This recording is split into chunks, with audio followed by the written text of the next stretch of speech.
Reborn into this life, I decided to put my younger sister's name on the marriage registration form. This time, I would see Ethan Hayes' wish fulfilled.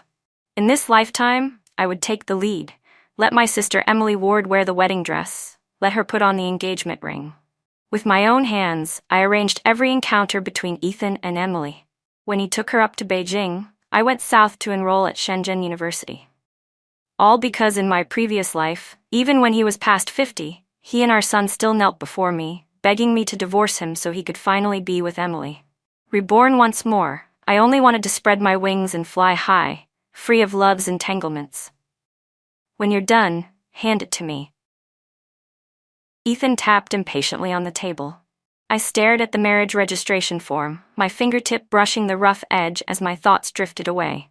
In my past life, I had cherished this paper as if it were a sacred decree, solemnly writing my own name, Lisa Ward, before happily dragging Ethan off to buy wedding candies, only to be harshly scolded because he was in a hurry to boil brown sugar water for Emily, who was on her period.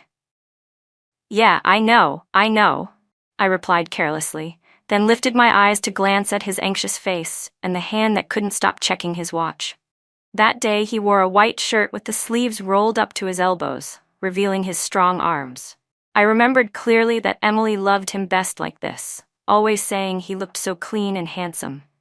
"If you're busy, just go ahead," I said, swallowing the bitterness in my chest and pretending to be at ease. "I'll finish and hand it in myself." Sure enough, he let out a breath of relief, his tone softening.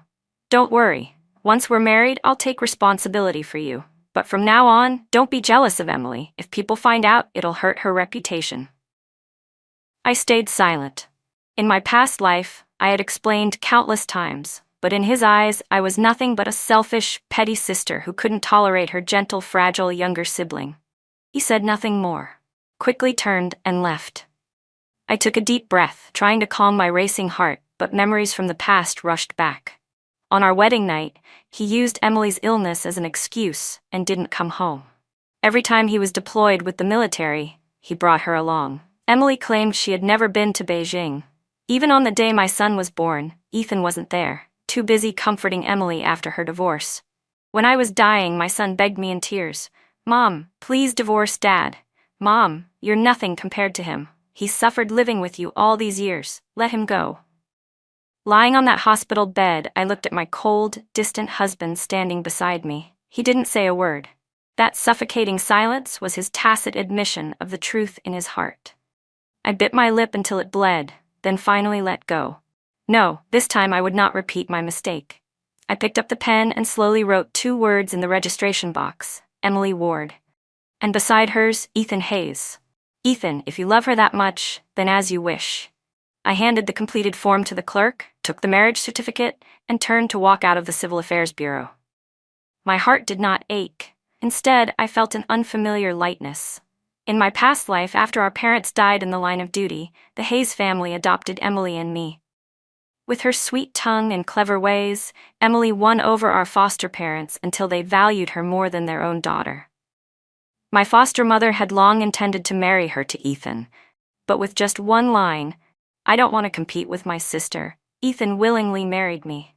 In truth, she only wanted to keep him tied to her, because back then, he was only a regimental commander, and she was waiting for someone better. I went to the university, carefully asking about everything I needed for enrollment, including living expenses, before feeling at ease enough to return. But the moment I stepped into the military family compound where Ethan lived, I heard Emily's coy, wheedling voice. "Ethan, you came back to be with me instead of being with Lisa. Do you think she'll be mad? Whenever you're with her, it's fine. But every time you have your period, you're in pain, and I can't bear to leave you alone at home." Emily laughed happily, then feigned sadness. "Ethan, after you marry my sister, you'll still treat me well, won't you?" "Of course," Ethan's voice was firm. "If I'm not good to you, then who would I be good to? If your sister doesn't treat you well, I'll divorce her." I clenched my fists, trying to suppress the sour ache in my chest. So even though I had been given a second life, hearing my own husband speak such cruel words still cut me to the bone. I forced myself to calm down, putting on an indifferent expression as I stepped into the house. Ethan came out of Emily's room, looking a little embarrassed. I only went in because Emily wasn't feeling well, he explained. I answered with a casual and turned to head back to my room. In my previous life, I had fought with him countless times over their blatant intimacy. In this life, I didn't want to waste my energy anymore. He called after me. Lisa, how about we buy some wedding candies and give them to the neighbors in the compound? I looked at him in surprise before quickly realizing the reason. He must have wanted to make it up to me because I hadn't kicked up a fuss. No need for such formalities. It's just a waste of energy. He froze, as if unable to believe I would refuse. Are you mad at Ethan for taking care of me? Emily stepped out of her room with a pitiful, innocent look. She was wearing the linen set I had bought specifically for my wedding photos. In my past life, I had saved for half a year just to buy that outfit, never even daring to wear it once.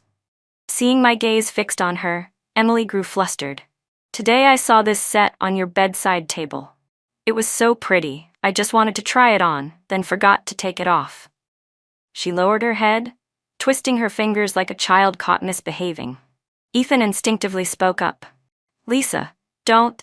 I cut him off, my tone calm. It looks good on you. Consider it yours. I've never worn it anyway. But the faint scent of blood and sweat clung to the fabric, and I remembered those nights in my past life when I ran home in tears wearing it. Thinking about it now only made me nauseous. Under their stunned gazes, I returned to my room and locked the door. I pulled out a folder. Inside was my admission notice to Shenzhen University. In my past life, I had loved the South and had always dreamed of studying finance. But because of Ethan, I gave up my education and willingly played the role of a dutiful wife and daughter-in-law. In this life, at least, it wasn't too late. I only wanted to live for myself. I opened my calendar. 10 more days and I could finally leave this place. Time was short and I had to prepare carefully. Suddenly, a knock sounded on the door. Irritated, I got up and opened it. Ethan stood there with a steaming bowl of noodles. Are you hungry? His voice was unusually gentle. I made some noodles for you. I froze slightly. In my past life, if he wasn't cold toward me, he was scolding me. It had been a very long time since I had seen this gentle side of Ethan Hayes. I already ate outside. No need. That can't be true. You've always been frugal, never willing to spend money. His words pierced straight into my heart like a knife. Yes, in the past I had been unwilling to spend, saving every penny, pouring my wages into buying things for him. But now I was about to start university, and there were so many expenses ahead. Every dollar needed to be calculated carefully. I raised my eyes to him, speaking evenly. I remember a few days ago I gave you 50 yuan to buy wedding supplies. It seems you haven't spent it yet. Please return it to me. He stiffened, then hesitated before explaining. I used that money to buy a pair of leather shoes for Emily. I curled my lips into a cold smile. Nothing new. Always the same. If there's nothing else, I'll close the door and go to bed. I'll give you the money tomorrow. Ethan sounded irritated. We're husband and wife? Do you really need to be so calculative? I couldn't help but let out a cold laugh. You used the money I worked so hard to save just to buy something for someone else. Am I not allowed to keep track of it? He knew he was wrong, but still muttered stubbornly, unable to justify himself. I was too tired to argue any further, and slammed the door shut. In the days that followed, I sold off a few worthless things. Souvenirs full of memories from my past life that now seemed nothing more than piles of cheap junk. I bundled them up and sold them to the scrap collector for a little cash. That afternoon, I continued packing my luggage. Ethan stood before me, holding out 50 yuan, his voice stiff. Here's your money. I took it, nodded, and thanked him. His eyes lingered on me with a complicated look, then shifted toward the suitcase I was packing. I'm planning to take Emily with me to Beijing first. You don't need to pack anymore. I kept working and only nodded in response. He seemed unsettled by my attitude. What's been going on with you lately? You're like a different person. I turned my head, my tone impatient. I didn't want to stir up more trouble. Even though Ethan didn't love me, if he discovered the name on the marriage certificate was Emily's, he might drag me back to re-register just for her sake. I wanted nothing more to do with the two of them. Nothing, I'm just packing. Once you go to Beijing, I'll head back to my hometown. He exhaled in relief, even adding an explanation. It's not that I don't want you to come with me. It's just that Emily's never been to Beijing before, and she wants to see it. In a few months, I'll come get you. I nodded indifferently. In my past life for 8 long years, he had never once brought me along with the army. Only when Emily married another regimental commander, and he grew desperate with regret, did he finally bring me to Beijing. He studied me with a strange expression. In the past, whenever we were alone, I had always chattered endlessly. Now I only spoke a few words, and it left him restless. Didn't you want to take wedding photos? Let's go tomorrow. No. Tomorrow I'm going shopping for my university supplies. I was about to use that excuse to refuse when Emily came in, slipped her arm through his, and said sweetly, Ethan, you're taking wedding photos. I want to go too. Ethan smiled and patted her head. Of course, Emily. Tomorrow, let's all go together. You two go ahead, I said quickly. I have things to do tomorrow. Ethan frowned.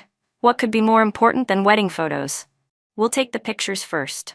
Whatever you need to buy, I'll go with you after. His tone was firm, clearly not allowing me to refuse. Emily pouted. You're not refusing just because of me, are you, Lisa? I didn't want to argue, so I nodded in agreement. Early the next morning, I heard Ethan's soft voice coaxing Emily in her room, urging her to get up. The calendar on my desk was marked with a bright red number, a reminder that I had only 4 days left. 4 more days, and I could finally leave this life behind. I nearly lost my patience waiting, but eventually they strolled out of her room together. Ethan poured hot water and personally helped Emily wash her face with great care. I realized how foolish I had been before, once naively believing that if I married him, he would treat me the same way. Lost in thought, I didn't notice when Ethan came over, looking awkward, holding a ring in his hand. Mrs. Chu said couples wear rings when they get married now, so I bought one for you.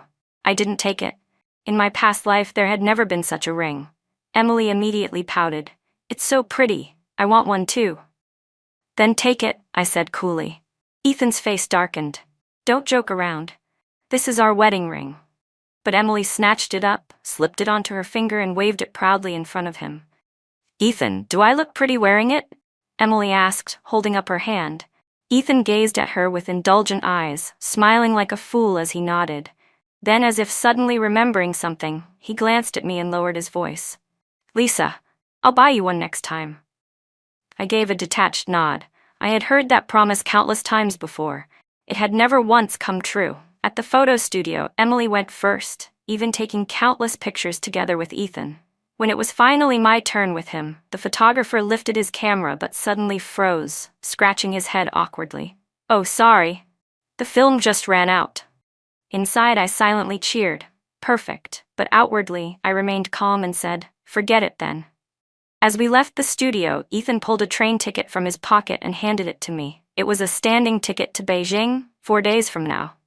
I'm not trying to leave you behind. I'll go first to get things settled, and I'll wait for you in Beijing. That train took 3 days and 3 nights to arrive. I had no idea how he thought I could stand the entire journey, not to mention that his army transfer only allowed for 1 dependent. Where did he expect me to sleep once I got there? But asking him now would only get me nowhere. Seeing me accept the ticket, Ethan clearly sighed in relief. Don't worry. Even if you're not living in the military compound, you're still my one and only wife. I'll treat you well. I only see Emily as a sister. For a brief moment I wavered. For so many years, he had never spoken such words. Just then, a truck suddenly barreled out from the corner, heading straight toward us.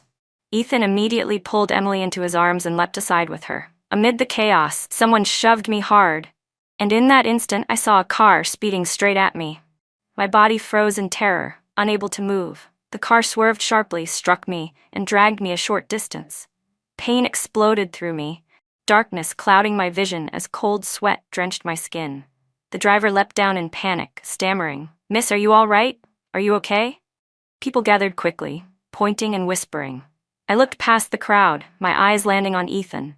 He was holding Emily tenderly in his arms, softly comforting her, not sparing me a glance. Whether he had seen me or simply didn't care, it made no difference.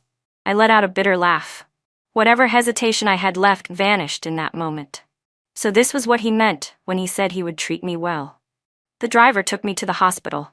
After an examination, it turned out I was lucky, only some scrapes and minor internal bruising.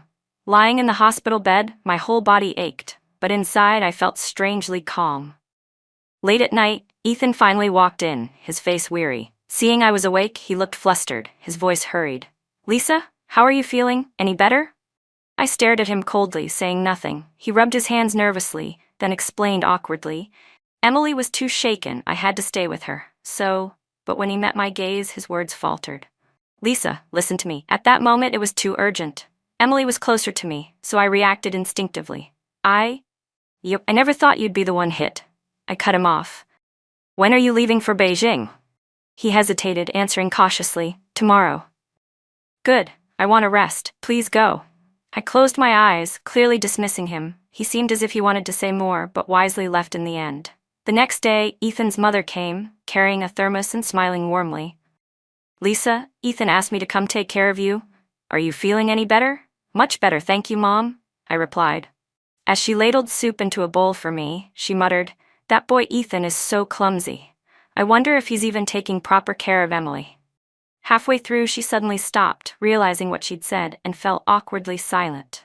Slowly, I spoke. "Mom, the one who married Ethan wasn't me. It was Emily." She froze for a long moment before finally reacting. "What did you just say?" "I wrote Emily's name on the marriage registration form." At first she was shocked, but then her expression quickly shifted into pure delight. "Lisa, you really are such a good child. I knew you were the most sensible one. Thank you for completing this for them." She held my hands tightly, her face glowing with excitement. I only gave a faint smile and said nothing. Complete? The truth was, I was only completing something for myself. In my past life, Ethan's mother had always favored Emily more. No matter how hard I tried to care for her with all my heart, in the end she still left everything she owned to Emily. "Mom, let's keep this from Ethan and Emily for now," I said. She chuckled, her eyes crinkling with joy. "Of course, I understand. So, what are you planning to do?" "I'll be leaving in a few days." I didn't reveal where I was going. She wanted to ask more, but her mind was filled with nothing but thoughts of their marriage. I closed my eyes and pretended to sleep. On the day I was discharged, I didn't tell anyone. Before I left, I wrote a letter to Ethan. "Ethan, by the time you read this letter, I will already be on a train heading south. I know you've always loved Emily, so I've given the two of you my blessing. The bond between us has ended. I wish you both happiness." I slipped the letter, along with the train ticket to Beijing and the marriage certificate, into an envelope and sent it to his address there. Then I grabbed my suitcase and hurried to the station. The air in Shenzhen was much warmer. Standing before the gates of the university, I still felt a little dazed. Walking across the campus, I suddenly felt as if I had been granted a brand new life. By day, I sat in lecture halls, focusing on every word, absorbing each bit of knowledge. By night, I worked part-time at a small diner, carrying trays and washing dishes until my body ached. Yet that exhaustion gave me a rare sense of peace. A month passed, and I gradually grew accustomed to this busy but fulfilling life.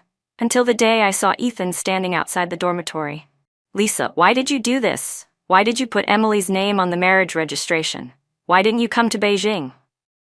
His voice was filled with anger and confusion. I looked at him coldly. "Because I don't want a husband whose heart belongs to someone else. It's disgusting. It makes me sick." His eyes widened in disbelief. "How can you say that? You were never like this before." I turned away, my stomach twisting with nausea. I couldn't bear to look at him another second. "Ethan Hayes, all I want now is to study hard and start a new life. Emily is the one you've always wanted. Cherish her. Don't bother me again." He ran a frustrated hand through his hair. "You're talking nonsense. I've always seen Emily as a sister." I let out a cold laugh. What kind of siblings hug and cling to each other, even sneak kisses? I still remember clearly the day I caught you kissing her while she slept. The tenderness in your eyes then, I'll never forget it. His face turned stiff, then flushed with anger. "Lisa, don't spout nonsense. Emily and I are innocent," I sneered. "You call that brotherly affection? That's revolting beyond belief. Let me go, Ethan. Think of it as letting yourself go too." His face darkened, but he couldn't come up with a rebuttal.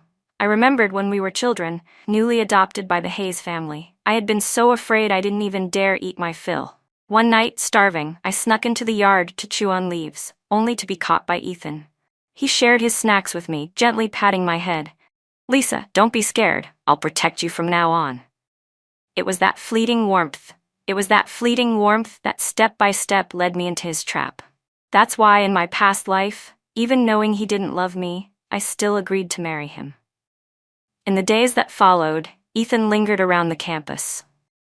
I deliberately avoided him, not wanting any further contact. But I never expected he would go as far as to approach the principal, trying to withdraw my file and force me to quit school.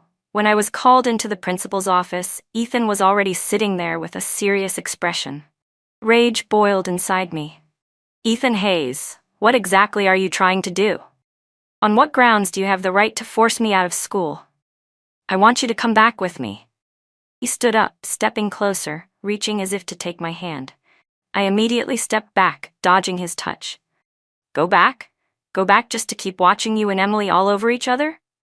His face froze, then he shouted angrily, "Lisa, don't talk nonsense. We're husband and wife. You running off to the south like this, living apart, it's disgraceful." I let out a sharp laugh. I truly found his shamelessness ridiculous. "Ethan Hayes, your wife is Emily Ward. Her name is on the marriage certificate. The one you love is her." His face went pale, jaw tight with anger. "That was a mistake. Mistakes should be corrected.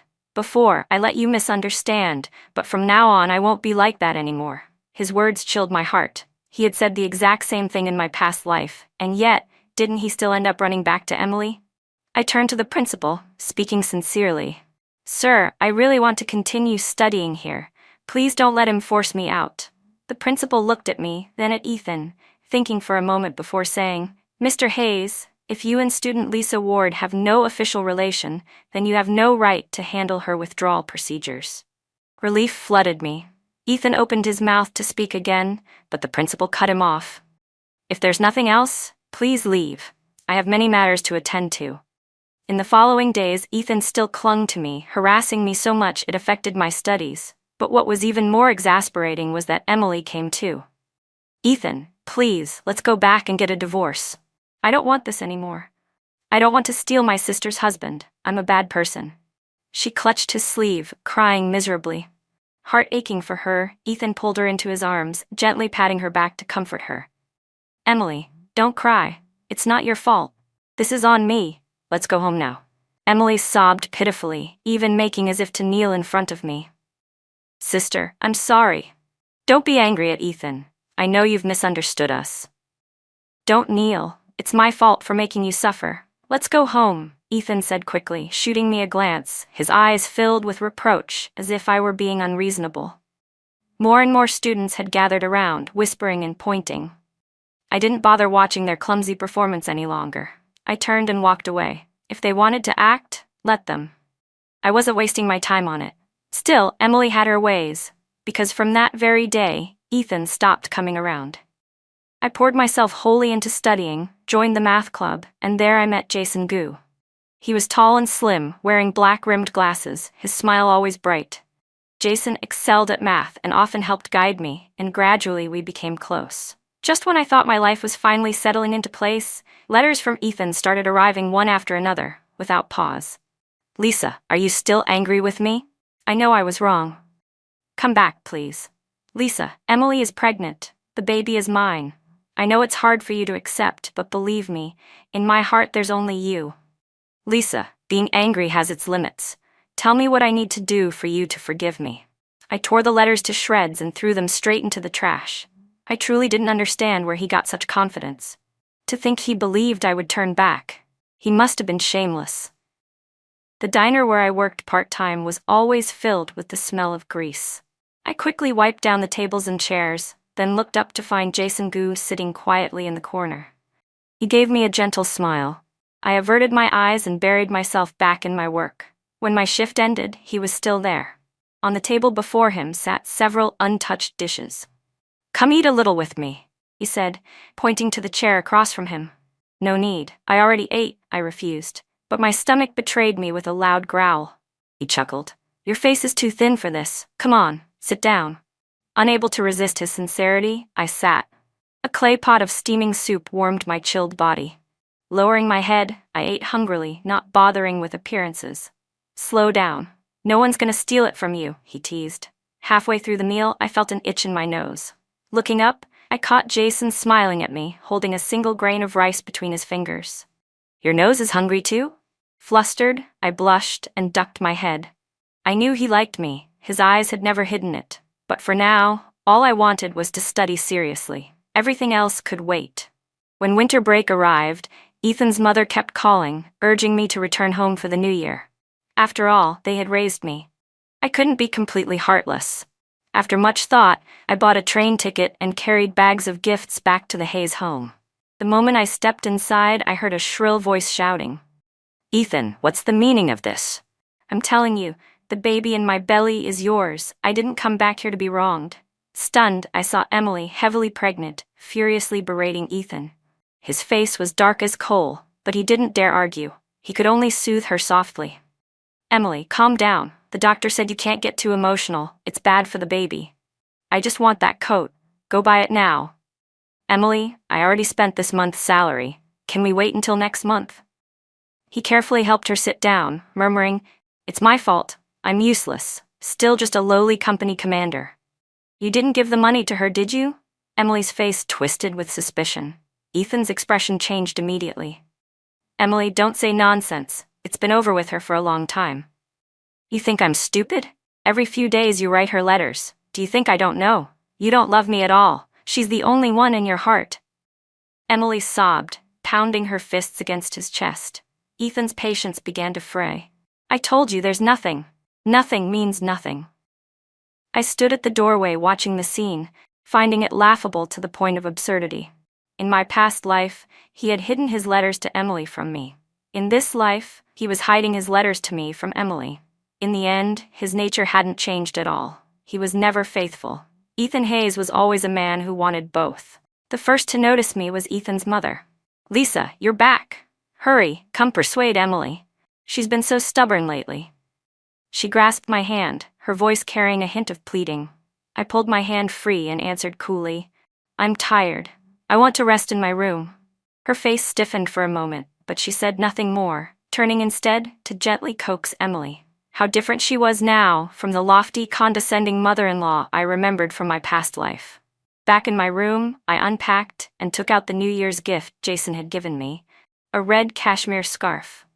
I wrapped it snugly around my neck. Looking into the mirror, the corners of my lips curved into an unconscious smile. That night, there was a knock at the door. I opened it to find Ethan Hayes standing outside, his face haggard and full of unease. "Lisa, let's talk." I stepped aside and let him in. He rubbed his hands together as if gathering courage before speaking. "Lisa, the one I truly wanted to marry, from the beginning until now, has always been you. I've been waiting for you." Emily has become more and more unreasonable and wasteful. I couldn't help but laugh mockingly. "Waiting for me? Ethan, even you don't believe what you're saying. You were waiting for me while letting Emily get pregnant. What exactly do you take me for?" His face flushed red, his eyes full of panic. "Lisa, listen to my explanation." "There's nothing to explain," I cut him off coldly. "You and Emily already have a child. What more is there to say? Congratulations to you both.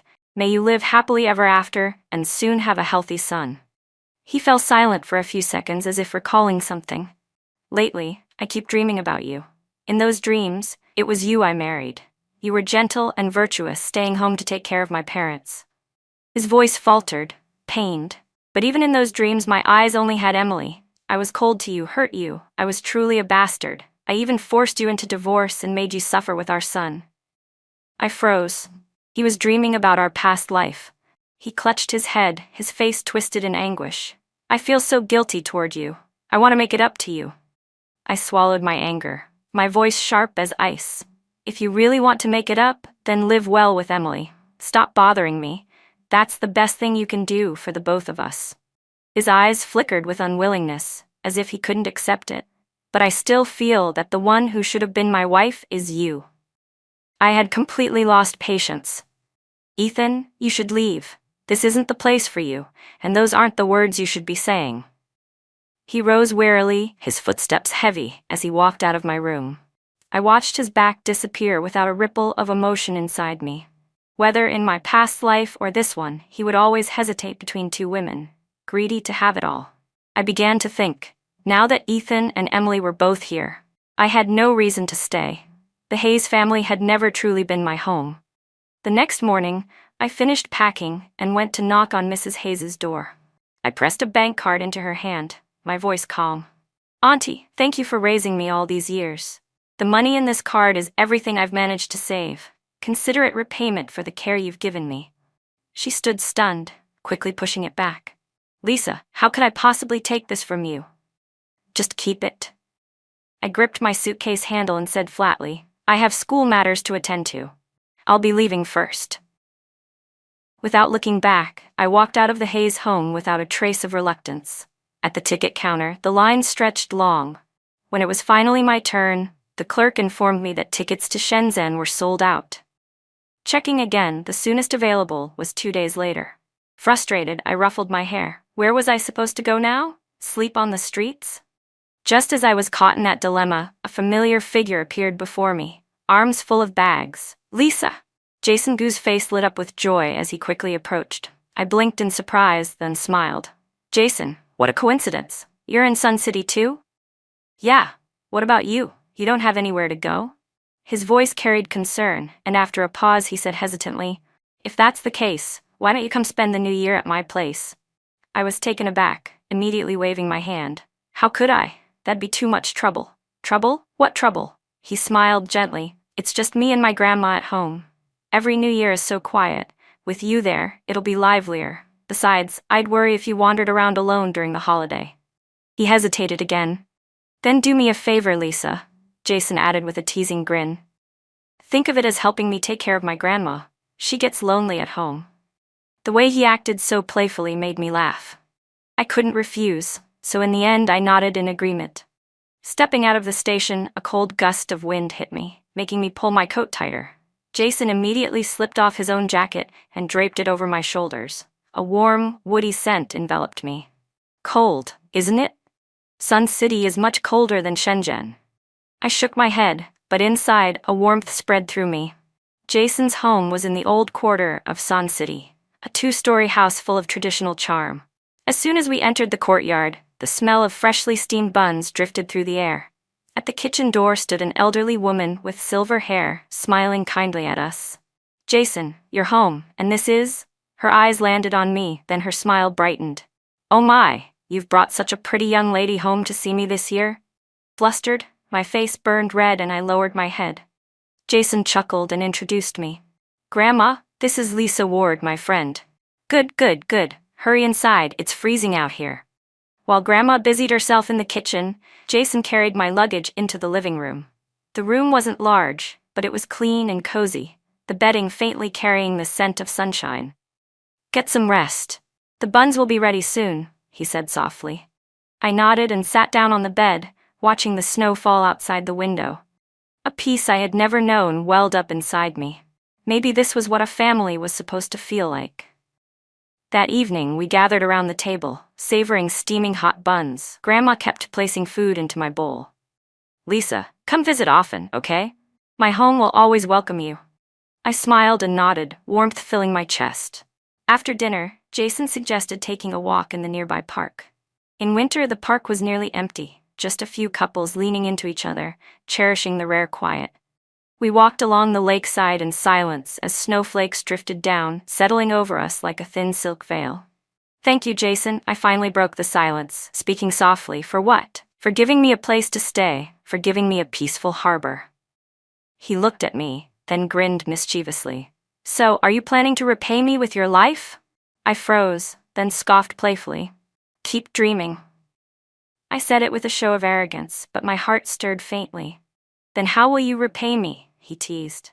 "After all, I did rescue you from the boiling waters of the train station." His exaggerated tone made me laugh. I tried to hold it back, but still answered seriously, "That wasn't saving anyone. You're just taking advantage of the situation."